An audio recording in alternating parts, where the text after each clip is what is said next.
সহি করে আদায় করুন। বহু মুসলমান আছে নামাজই পড়ে না, নামাজ পড়তে জানেও না।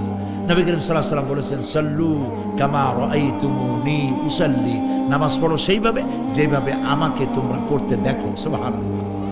আর রাসূলুল্লাহ কেমনে নামাজ পড়তেন, এইটা বর্তমান বিশ্বের শ্রেষ্ঠ হাদিস বিশারদ আল্লামা নাসিরউদ্দিন আলবানী তিনি ইন্তেকাল করেছেন। আল্লাহ পাক তাকে জান্নাতুল ফেরদাউসের মেহমান বানায়নি, বলেন আমিন। তার লেখা বই আছে রাসূলুল্লাহ সাল্লাল্লাহু আলাইহি ওয়াসাল্লামের নামাজ, বইয়ের নাম রাসূলুল্লাহ সাল্লাল্লাহু আলাইহি ওয়াসাল্লামের নামাজ, ছোট্ট একটা বই। এই বইটা আপনারা কিনবেন। এই বইটা যেভাবে লেখা আছে নামাজ সেইভাবে পড়বেন। নামাজ রাসূল করিম ঠিক যেভাবে পড়েছেন ওইভাবেই লেখা আছে।